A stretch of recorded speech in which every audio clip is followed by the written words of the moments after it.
70% of Americans are concerned that AI will leave them jobless, but Justin Haskins will make the case that it's Trump's biggest asset moving forward.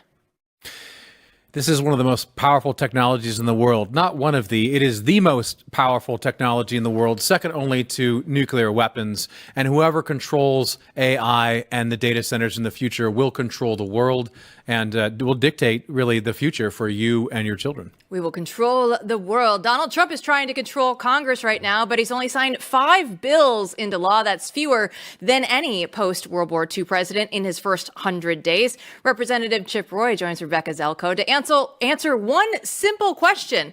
What the hell is Congress doing?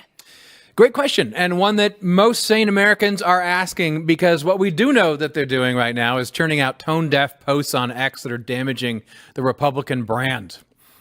Well, can AI put the House Republicans out of a job if the machines don't do it? Our audience might. We've got a big, beautiful show for you. Blaze News The Mandate starts right now.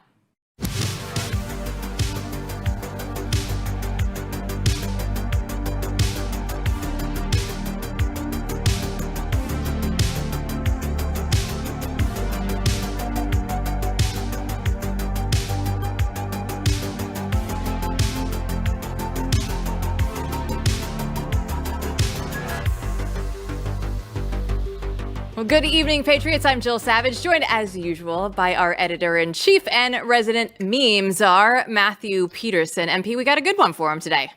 Yeah, it's going to be great. I mean, there's no more important topic right now than what's going on with artificial intelligence, and that's quite a big deal.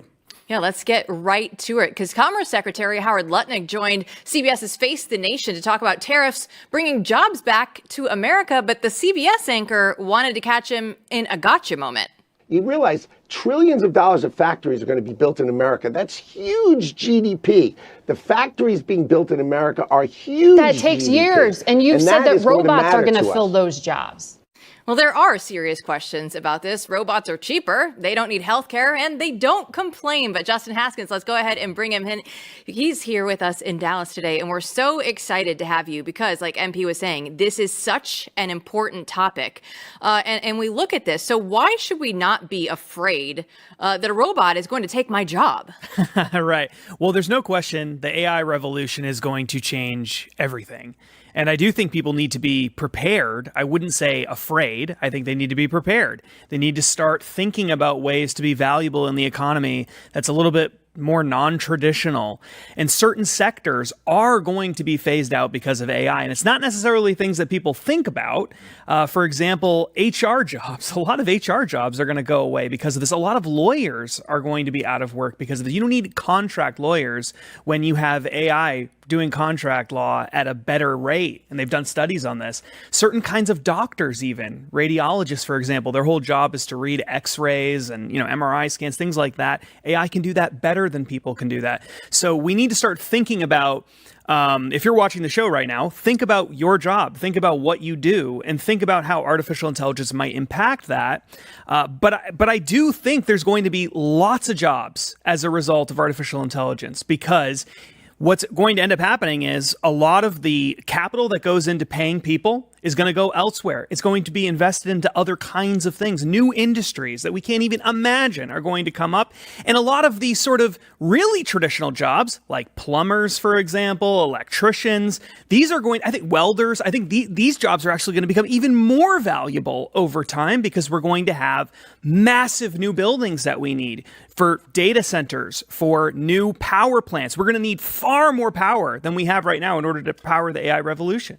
So, I mean, let's talk about, I love what you're saying, by the way, because, in the beginning of this, it was a bunch of elite professionals saying, well, we got to worry about, these jobs for these people who live in the middle of the country. They're all going to lose their job. And as it turns out, a lot of paper pushers are actually going to lose their frickin' job and all of a sudden realize they are threatened by AI, perhaps even more than others. But let's talk about the main thing that everyone talks about when it comes to this, when they bring up an example, and that is the factories. Now, my kind of take on this has always been, well, look, do you want factories or not, right? Because if you want factories, the factories of the future are going to be automated. And, we had talked about this a little bit before the show. I was in talking to you, I reminded my friend David Goldman, who's someone who's been on the China beat for a long time, older guy who used to work with Chinese companies. And this is going back, 5+ years ago. If we can show people this, he was showing people video of the first Chinese automated port, a while ago, when you could see the technology you can see on the screen behind me, where the robots have already taken over the port. So what is your take on this when it comes to the actual automated factory? Right. Historically speaking, the number one reason jobs have left America, manufacturing jobs, is because the cost of human labor has been too high in America relative to a lot of these developing countries. And China is one of those countries, and they benefited significantly from that. But automation powered by AI is allowing countries to build automated factories that are even that produce products at an even lower rate than what cheap labor, human labor, can produce. And that's why China is one of the global leaders in automation. It's because even though they have cheap manual labor, human labor, they can produce things even for even less with automation. So that's actually a really good thing for America, because if you can produce an automated factory in China, you can produce it here. There's no reason why you can't do that. That levels the playing field and allows us to produce products here at the same relative cost. And it's not going to be perfect, of course, but relatively speaking, as China is doing right now. So, is it fair? am I crazy then for thinking this? Because my take is then it's been like, look, you don't have the factories now; they already left. But what you can have is the automated factories, which would still include a lot of very cool jobs, because someone's got to take care of the robots and fix them and maintain them and run the thing. Is that? Yeah, I think that's exactly right. Plus, you're going to need lots of power plants. You're going to need transmission lines. You're going to need to build these new factories. That's construction jobs. That's electricians. These are people who need to know how to maintain this machinery, as you said.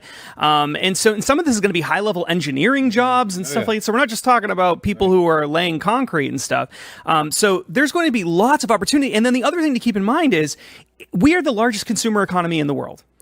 If we can actually produce the things we're consuming, $3 trillion of goods are imported into the United States every year. $3 trillion.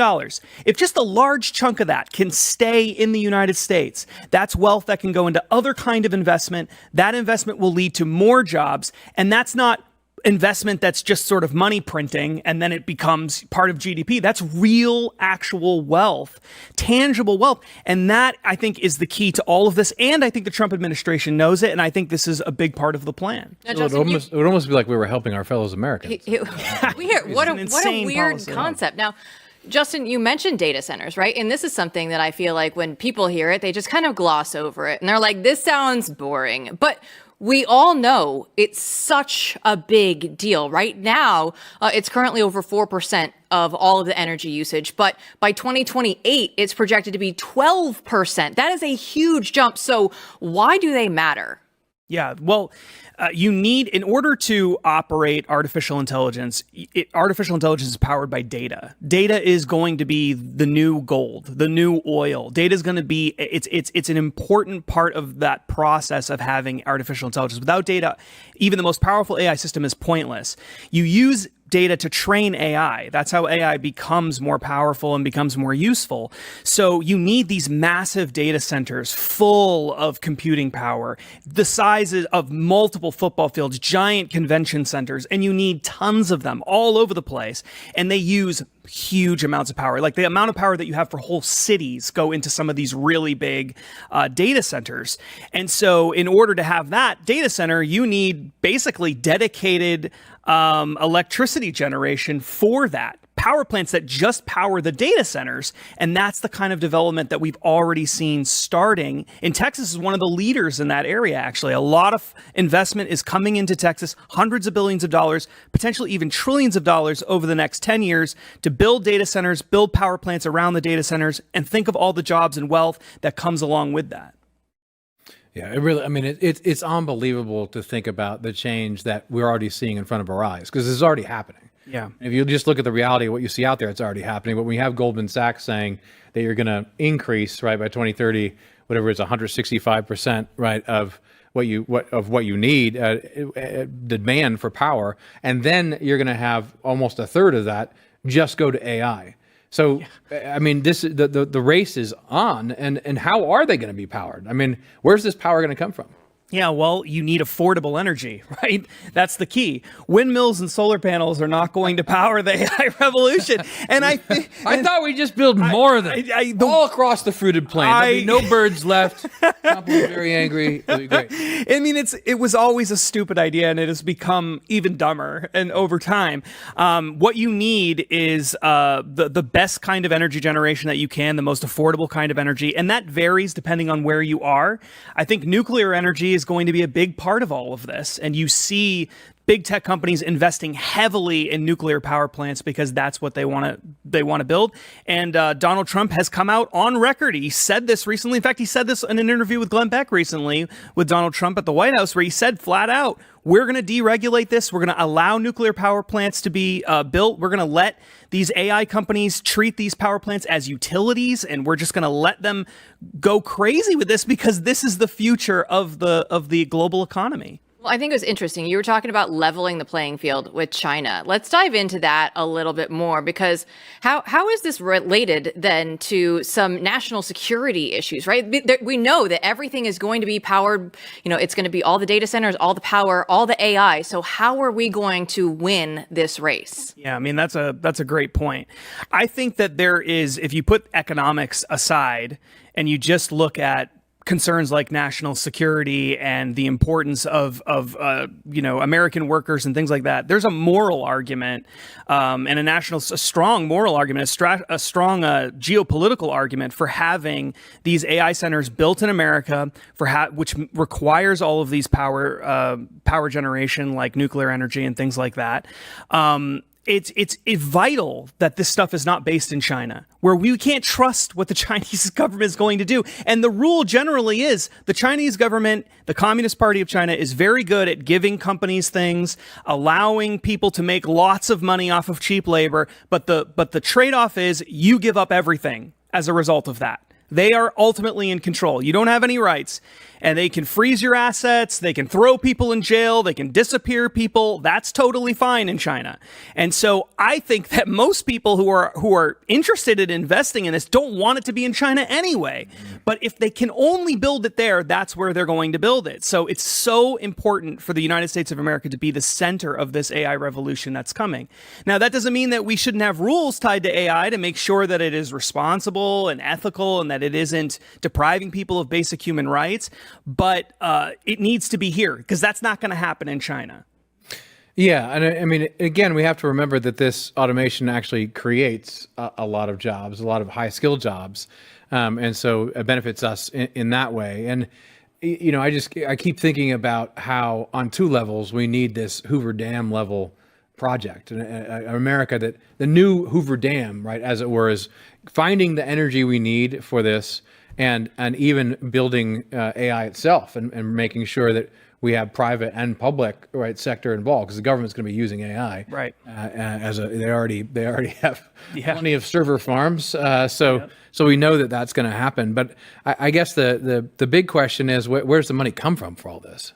Yeah. Well, I mean, there's already been hundreds of billions of dollars, in fact, more than $1 trillion that have been pledged by a variety of investors. Some of them are foreign, some of them are domestic. The Trump administration has been trying really hard to make deals with the United Arab Emirates and other countries to bring in lots of investment. The UAE itself, over $1 trillion has been pledged to these kinds of investments in AI infrastructure and data centers and things. And all sorts of other investors domestically, Microsoft, et cetera, have been pouring hundreds of billions of dollars into this. And so the money is there. That's not the problem. The problem is we need to get the red tape out of the way. We need to make sure that it's responsible, but we need to make sure that these things can actually be built too.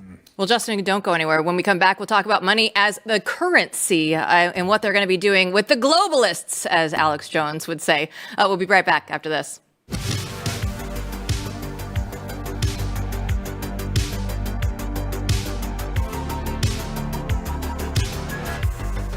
Well, by the time this show wraps up, another family farm could shut down. And no, it's not from a lack of hard work, but it's because most of the meat at the grocery store is actually imported from overseas. So 85% of that grass-fed beef that's sold in the United States is from overseas, and shoppers have no idea. So that's why you should go get your meat from goodranchers.com, because it's 100% American. You know that it's born, raised, and harvested right here, and you're actually going to help support family farms. And now more than ever, you need to make the switch to Good Ranchers, because you know that it's tariff-proof. Everything is made here in America. So grocery store prices, they're unpredictable right now, but Good Ranchers stays consistent. Right now, when you subscribe, you'll get your choice of free meat for life. You can get either Wagyu burgers, hot dogs, bacon, or wings in every box, and an extra $40 off with my code Jill. Now, tariffs won't touch them, but this deal won't last forever. So visit goodranchers.com today. That's goodranchers.com, promo code Jill. Good American meat delivered. Well, you might have heard that Canada has a new Prime Minister, Mark Carney.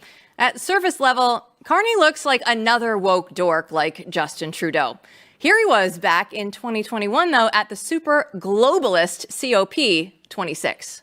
Skepticism about ESG labels or sustainable labels, and that again is one of the reasons we're having this ruthless, relentless focus on net zero, because in the end, look, we can't stabilize the climate unless we get to net zero, and it's a simple, these are hard numbers. Your emissions are either A or B, they're going up or down, and if they're going down, are they going down consistent with the science? We anchor it in the science, the same science the UN and others use for the 1.5 degree objectives. Oh, there's a lot of leftist buzzwords in that. So, Justin, how should Trump view Mark Carney, right? Are we dealing with another Trudeau, or is he actually going to be more dangerous? Oh, wow. I mean, I'm amazed at how little so many people know about Mark Carney. He has been a major player in Great Reset politics for a long, long time. Major player. He's not a politician traditionally, which is why I think a lot of people haven't heard of him. But my main concern with him stems from his work with central banks. He's been a left-wing central banker who wants to use central banks as a way to try to basically do social engineering in society. He's a huge supporter of ESG. He was the creator and the head of the Glasgow Financial Alliance for Net Zero. GFANZ, I know. I've had a lot of practice. And GFANZ is this UN project, United Nations project, that's designed to force the entire global economy to move in the direction of like radical climate policy. All these big institutions all get together. This was Mark Carney's brainchild. And if you get enough money together and it's all moving in the same direction, then the entire world has to move in that direction too. That was the idea. 550 institutions around the world were part of this. $80 trillion, trillion with a T, assets under management. This was his idea, brilliant idea to institute the Great Reset. He's also, as a central banker, called for the end of the dollar as the world reserve currency. He wanted instead to have a digital currency, which obviously could be tracked and traced. There's privacy issues with that. That would be based on a basket of currencies in the West. And so that would be a huge, huge crisis for the United States if that happened. If we lose world reserve currency status, it would kill the dollar. It would kill our economy. It would be the Great Reset that they've been looking for. So this guy is no fan of Donald Trump by any stretch of the imagination. I don't even know where to start with this guy, because it's the kind of thing where everything you're saying, I know that you know what you're talking about with this stuff, and you've done your homework. God bless you for that, because I can't even do my homework with it. I mean, as soon as I look, it's like a cutout. You know, it's like this globalist like cutout. Like, I mean, Alex Jones could have like drawn the cartoon. I mean, it's so boring because they all say the same things. So that's a twofer. Because I don't be boring. I don't like to be boring. So I look at this and think. Is he a cipher? Like he says all the right stuff. He wants to do all the bad things, and he's right there next door. Who owns him? Who is this guy? Well, I mean, I think this guy has actually been one of the sort of masterminds behind the scenes. I don't think he's actually owned by anybody. I think he is one of the main players. I mean, he was on the board of directors, they call it the board of trustees, at the World Economic Forum. It's the highest level you can get at the WEF. He was buddies with Klaus Schwab. He's hanging out he's a mastermind. He's been doing this for decades. And now finally he steps up. He's got his opportunity to be in the spotlight. He takes it. And in an election that he probably should not have won, had it not been for some help from Donald Trump, he ends up winning this election. And now he is, I think, the biggest adversary for Trump right now today. So is that, I mean, that's why I should care? Because the other problem I have is I don't really care about Canada. Yeah. Oh, I get it. Why do I care? I mean, you just humor me a little bit here. Everyone wants to talk about this because some people just like to talk about foreign affairs. So they like to talk about other countries, and it's cool. It's interesting. But to me, it's kind of like it doesn't matter. Like it doesn't matter what they do. Their economy is dwarfed by ours. It's actually a significant amount of trade for sure. Sure, I like Canada. I used to go up there fishing up there. It's a beautiful place. But I mean, it doesn't. It's like a. It's like an appendix. I mean, it goes in the appendix. You're a fine American, Matt. That is how all Americans think about Canada. Yeah. And I understand it. I get it. I've felt that way too. But you're saying some scary stuff. Like, explain. Like, why should I care? Okay, so number one, he has deep ties with all of these major players in corporations and at the United Nations and all these other powerful institutions. So he's not just by himself. He's a guy who has really deep alliances with powerful institutions and lots of money behind what he wants to do. And with a lot of money, you can do a lot of damage. The other thing is that Canada actually is more important than most Americans think. It's the 10th largest economy in the world. It's the second largest country in the world by land mass. It's part of the G7, which is supposed to be the 7 most important countries in the world. It's a NATO member, founding NATO member. Lots of Canadians are a big part of NATO leadership. So when you have somebody like that on the global stage, working with other globalists to undermine what the Trump administration's agenda is, you actually can get it done. Not by himself. He needs help, or at least he could try to get it done. But working in tandem with others, I think he could do a lot of damage. I probably care more than I should for just being a normie, but the global reserve currency is like what I spend my free time researching. MP can back this up. I think that means you're not a normie. I'm not. I think this is very normal. I think this is what everybody does with their free time. But we look at this right now, right? The BRICS countries are meeting again in July. They just met in October. We know that there's a talk of Bretton Woods 2.0. Now you're telling me we have like top of the WEF guy who is one of now the world leaders who can go through and potentially try and implement this stuff as a prime minister. It might actually have some more weight behind him. How concerned should I be for this? Yeah, well, I mean, if there was ever anyone well-positioned to do that, it's him. He was the head of 2 different central banks in the G7, the only person who's ever done that, the only non-British citizen to ever be in charge of the Bank of England.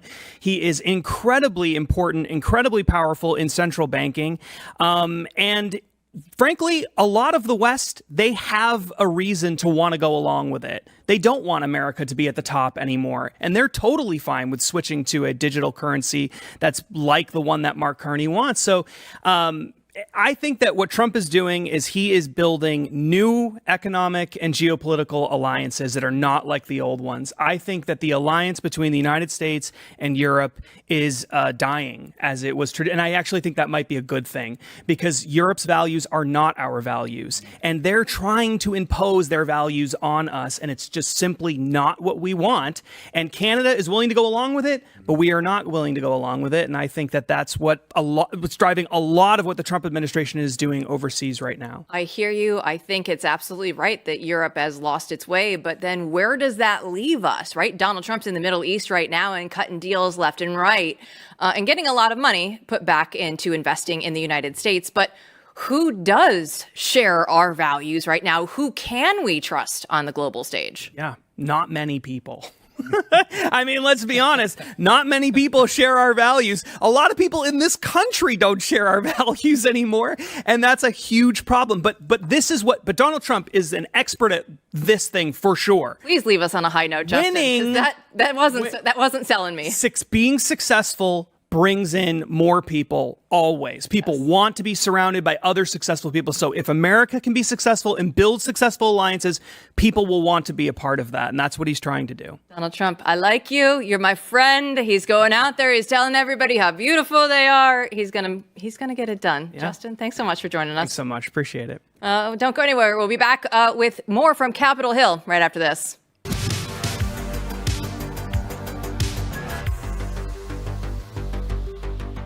Well, we know conservatives are winning. I feel a little less confident after Justin Haskins was here to bring us down. We know the momentum is shifting, though, and we have a long ways to go, Justin will tell you. But this is why BlazeTV exists, because we need to keep pushing. We have all the bold voices. We have great reporting, and we definitely have media. Corporate media won't touch any of the stories that we're doing. So when you subscribe, you're not just watching BlazeTV, you're actually standing with a movement. And right now, it's just $8 a month when you use code BNT at checkout. So go to blazetv.com/BNT and use the promo code BNT to save $20 off an annual plan. So let's keep winning together. It's BlazeTV, unfiltered, unafraid, on demand. We were promised shock and awe with executive orders, and we definitely got it. But Congress has not followed along. President Trump has signed only 5 bills into law in his first 100 days in office. And these are the only 2 presidents that have signed fewer bills, right? We have to go all the way back to William Henry Harrison, who signed 0 bills. He served 31 days in 1841 because he died of pneumonia after taking his jacket off to prove his youth and vigor as at his inaugural address. And then James Garfield is the other who also signed 0 bills. Now, he was assassinated in 1881 after 120 politically turbulent days in office. Our Capitol Hill reporter Rebecca Zelko spoke with Representative Chip Roy to find out what is holding up Trump's mandate. All right, everyone, I am back on Capitol Hill today speaking with Congressman Chip Roy of Texas. And first and foremost, in this whirlwind that has been Congress these last couple of weeks, I want to first and foremost ask you about reconciliation. Talk of the town, especially on Capitol Hill, and I'm curious to know your thoughts because a lot of your colleagues have thrown their support behind this big, beautiful bill, but you yourself have some reservations. Now, break that down for us. What would you like to see changed for you to actually put your support into this bill? Yeah, well, first of all, look, reconciliation is all about balancing our current priorities and make sure that our spending and our tax policy results in something that could be remotely described as deficit neutral or reducing the deficit. So that's kind of the first, measure of whether you're going to do something successfully or not. We need to deliver on the tax policy that President Trump ran on and that would extend what he did in 2017. We need to deliver on spending restraint, right? And we need to deliver on the priorities that the American people sent us here to deliver on: the border, defense, security, but also significant policies involving reform of these broken institutions. So all these things are true. The problem is the swamp does what the swamp does. And so now what you've got is a bunch of Republicans running around saying, we got to get this done. We got to get it done. And then they foot it up. Oh, we're going to get this done right before Memorial Day. We got to get this done. So you guys can go get on your break and get a break from Memorial Day. And the problem is we've got a flawed bill. That's the bottom line. It has some good tax policy and some not so good tax policy. Some of it is not as extended as it should be. We've got some good spending restraint and some bad spending policy. So, for example, Medicaid, they put the work requirements in. They said, oh, we've got work requirements, but they don't take place until 2029, after the Trump presidency. They have waivers to the work requirements even when they kick in 2029. They do not address at all the ridiculous federal funding of certain states at the expense of other states. For example, the expansion states at the expense of the non-expansion states. $9 of federal money goes for every $1 state money to the able-bodied, which is 7 times more than the $1.33 that goes for every dollar of state money for the vulnerable. So it's a broken system, and this bill doesn't make it better. It frankly arguably makes it worse, because the end result of what the Republicans are doing now is likely more expanded states, more socialized medicine, more deficits, and frankly, the vulnerable getting hurt at the expense of the able-bodied who should be working and who should be not getting more money than those who are vulnerable. And I'm glad that you brought that up because Republicans right now are operating with a historically narrow margin. I mean, there's not a lot of wiggle room. And so when it really comes down to it, if this is the bill that's on the table, could you see yourself coming around to actually support it? Or are you going to have to see these changes actually take place before you could cast your vote in favor of this big, beautiful bill? Yeah, it has to be amended. I'm not going to be able to support it as it's currently drafted. And those amendments are going to need to be relatively significant. I didn't come here to perpetuate the broken system. I understand that we have a thin majority, but we should deliver. I've been very careful not to deliver any red lines. I haven't said I'm not going to vote for it unless. But I am going to say that when I look at the totality of it all, it better deliver on a significant number of the things we came here to do. I don't believe that this will genuinely drive down deficits. I don't believe that this will fundamentally transform the broken Medicaid system, which is corrupting the system and allowing certain states to scam it and game it and money launder dollars from red states and non-expansion states. And I don't think this does enough on the Inflation Reduction Act to end the ridiculous subsidies of Chinese companies and multi-billion-dollar corporations at the expense of a strong grid in Texas. So there's a long ways to go. Do I believe we can deliver? Sure. And if we have the willpower to do it, we've got a bunch of guys that are going, I need my SALT, cap increase so that I can get state and local tax deductions in New York and all these expensive tax jurisdictions, which, by the way, Texas is one too. Our property taxes are, stupidly high. And so, but go take that up with the Texas legislature. Don't ask the rest of the country to subsidize it. So I don't want to subsidize New York. They shouldn't subsidize Texas. So, but we got a bunch of our colleagues who want that. All right. If they want it, that's going to cost. So, if you want to increase the SALT cap, then come work with me on what we need to do on Medicaid. But what we're doing on Medicaid right now is not nearly enough. And a lot of my colleagues are going around saying, oh, look, the score, they says that it's going to save $1.6 trillion or whatever it is. And so isn't that good? Yeah, it's better than what we would have gotten had some of us not demanded that we have spending cuts. But when the spending cuts are all in the out years, they're not real, right? When they don't reform stuff this year, there's no real savings. Somebody come show me what the deficit will be this year. What will the deficit be next year? Maybe the third year, when you get to the end of the Trump presidency, then come talk to me about whether we're actually saving money. I don't think this bill will do that. Yeah, you mentioned the broken system, and I don't think anything exemplifies that better than the fact that in just the first 100 days and some change, the president has only signed 5 bills into law. I mean, Congress doesn't have much to show for in this first 100 days and some change of the 118th Congress. What do you think has to change in order to actually get more bills signed by the executive and to actually get some of the stuff out the door? The Senate would have to get rid of the filibuster. I'm not saying they should or shouldn't. But everybody's getting all wrapped around the axle about how many bills we get done. It isn't how many bills we get done, it's whether they do anything. It's whether they're good. The House passed a bill that would have guaranteed that only American citizens vote in an American election. It happens to be my bill called the SAVE Act. The Senate hasn't taken it up. If they do take it up, Democrats will probably block it. Why? Because they can block it if they've got 41 Democrats who are willing to block it because of the 60 vote requirement in the Senate. That is true for everything. So when people say, well, why aren't you getting, certain things passed? Well, go talk to the Senate. I mean, we're passing bills in the House. We passed a bunch of congressional review acts to undo the damage of the Biden administration. We passed a bill to deal with the ridiculous abuse by certain judges of, very specific, nationwide injunctions and nationwide temporary restraining orders. We passed legislation that would address that and fix it. And so the Senate has got to take that up. Multiple other bills that we need to address and deal with.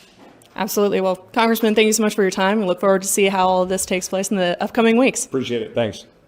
Rebecca joins us now. So I want to get right into interview because I'm actually glad Representative Chip Roy was pretty busy today. At least there is a sign that they're moving out there on Capitol Hill. They're trying to potentially get something done. So from your perspective, what have you seen there in D.C.?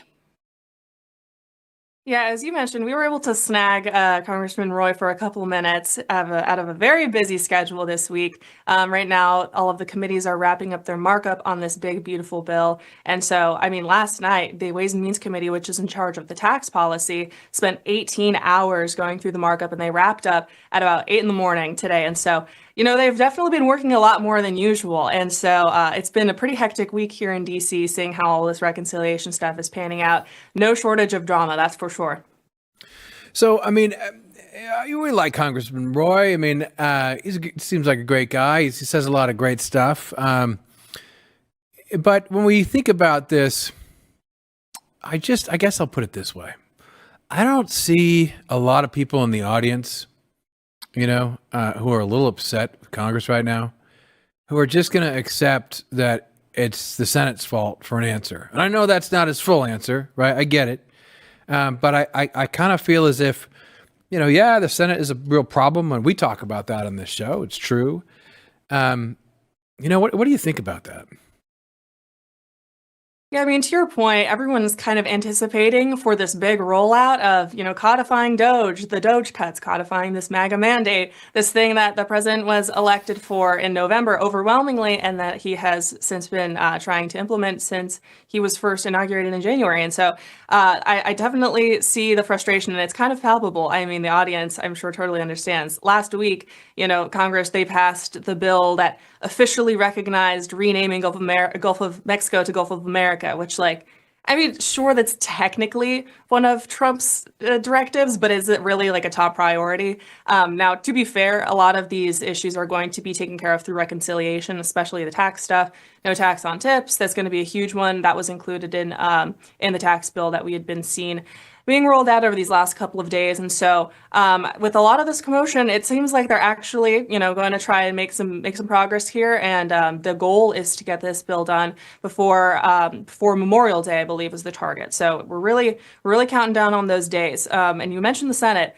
Chip Roy, he also kind of pointed the finger at the Senate. And to be fair, I think it is an important criticism, whereas the House, you can say that they haven't done enough, but from what they have done, the Senate hasn't really been exactly helpful. Even Chip Roy's bill, the SAVE Act, which is a super common sense piece of legislation for those who aren't familiar, it just requires proof of citizenship to vote. It's passed the House multiple times in previous Congresses, and the Senate just has never taken it up. And you would think that when Republicans are operating with a supermajority, I mean, we have 53 seats in the Senate, this shouldn't be a difficult thing to get accomplished. And even with reconciliation, you have Republican senators saying that they're not going to accept the bill as it is. It's going to have to be severely amended in one way or another. And so we're really going to have to see how they manage to get this big, beautiful bill across the line. And it's really going to have to require a lot more coordination than we've seen so far. All right. And I want to make clear, of course, he is right about the Senate. Fair enough. He is right. And if Chris Bedford were here, he'd be like, that's how it works. This is exactly, it's supposed to slow down over there in the Senate. But Rebecca, I put on X the other day, everybody likes Doge until it comes to actually making the budget cuts. How are the people out there on Capitol Hill who are supposed to be in line with what we're trying to do here with the American people? They say they want to do the Doge, but when it comes to actually doing the Doge, they don't follow through. We have $4 trillion out there. They're like, are you not entertained? Yeah, I think it's one of those issues that I think Republicans run into a lot, which is just their messaging is a little bit lackluster when it comes to actually pitching these cuts to people. Nobody likes fraud, waste, and abuse. But let's take the Medicaid issue, for example. This has been a really hot topic in the last couple of weeks on the Hill. You have Democrats and even some moderate Republicans saying, oh, Republicans, they're so scary, they're going to take away your health care and all this sort of thing, which is obviously just this gross overgeneralization of what Medicaid cuts and Medicaid reform really are asking to do. It's really all about the work requirements. It's about making sure that you're able to differentiate between the vulnerable people who are actually supposed to be receiving Medicaid assistance from the people who are perfectly capable of working and perfectly capable of obtaining health care through any other means like the rest of us do, but are able to take advantage of the Medicaid system. So it's this is a very cut and dry issue. It's not that complicated, I don't think. If it's messaged properly, I think people would be a lot more successful in terms of actually codifying it.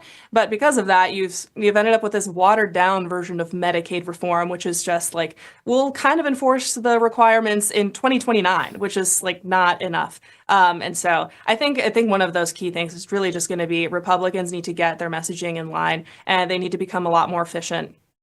Well, is she Rebecca Zelko or is she Tiger Woods? Let's go ahead and take a look at a great fist bump action that we had at the end of the interview. It's looping. Yeah, it's going to loop. It's going to loop for a long time. Rebecca nailed it. Nailed that interview. Yeah. Nobody's safe, guys. Well, that's exactly what we want out there from our Capitol Hill reporter, Rebecca Zelko. Thanks so much for joining us. Thanks, guys. Don't go anywhere. We'll be back with more to wrap it up right after this.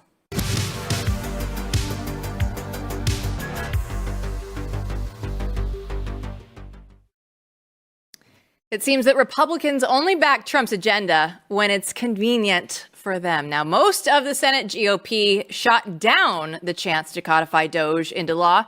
So I decided to share their mugshots on X. I put out the question, or actually just said, it's time to get serious on spending cuts. These people are standing in your way. So we got a ton of replies coming in for this. So let's go ahead and get right to them. Let's start with Phil Legg. They have no spine. They're afraid of losing in the midterms, so they will vote with the Dems and deny Trump a win, primary them all. I am absolutely on board with this. We need to follow through with it, though, MP. Yeah, I mean, I hear that in a Thanos voice at the end there, primary them all. I mean, that's the kind of thing you want to do, right? You want to wave the magic wand and say, damn them all of them, every single one, let's get them. Is that possible? I think increasingly every day that goes by is possible. You see Elon getting into this game. You see a lot of other people getting in this game. I think that there really is a chance that, numerous people that everyone thought were safe, moderate Republicans will go bye-bye.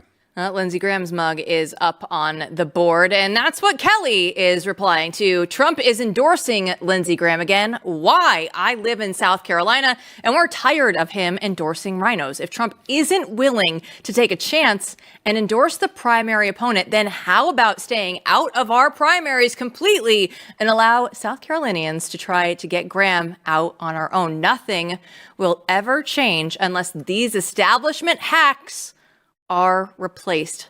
I feel that in my soul. We make fun of Lindsey Graham all the time, more frequently over on the Steve Deace Show, but we will be doing more on the mandate as well.